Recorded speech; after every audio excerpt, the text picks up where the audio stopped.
désormais vers Asgard, avec l'envie des mondes de renverser l'ordre des anciens. Les dieux n'ont plus le choix. Alors s'élèvent des marées ancestrales. Une silhouette oubliée.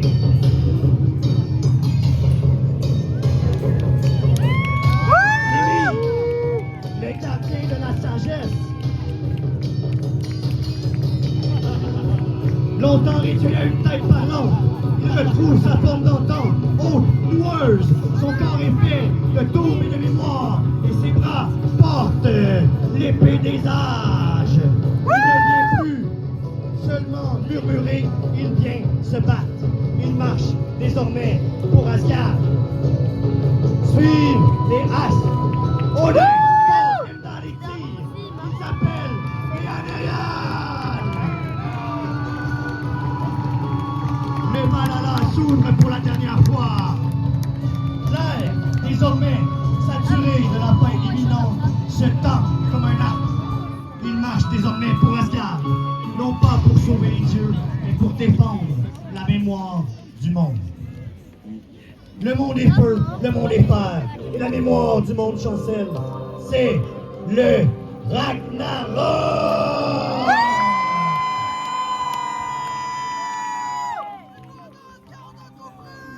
Fenrir bondit, déchirant les vents. Odin s'élance pour l'affronter. La lance d'Ulnir à la main, le regard fixé sur le destin de son seul œil. Ils s'affrontent dans un tourbillon de crocs et d'acier. Le père des dieux tombe, englouti dans la gueule du loup. Mais la vengeance ne tarde pas. Thor, fils du tonnerre, hurle un cri qui fend les cieux. Il s'abat sur Fenrir avec Mjolnir.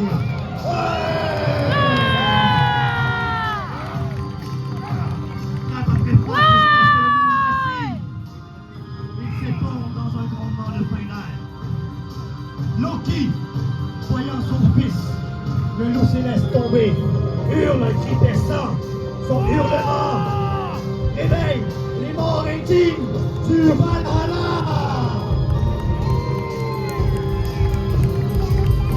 Mais avant que les armées des cieux ne puissent s'affronter, Surtur et Mimir se provoquent en duel.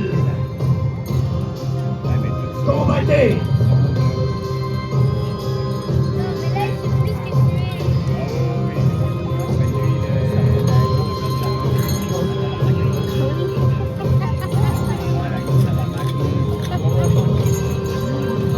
La sagesse affronte la destruction.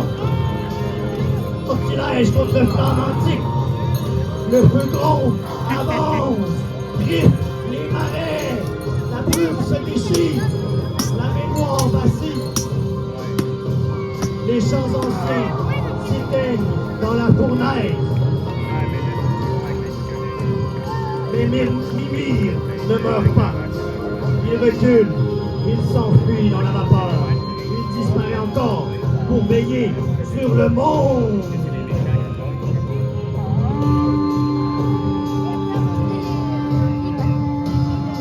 Loki et Heimdall s'affrontent. Le chaos contre l'or.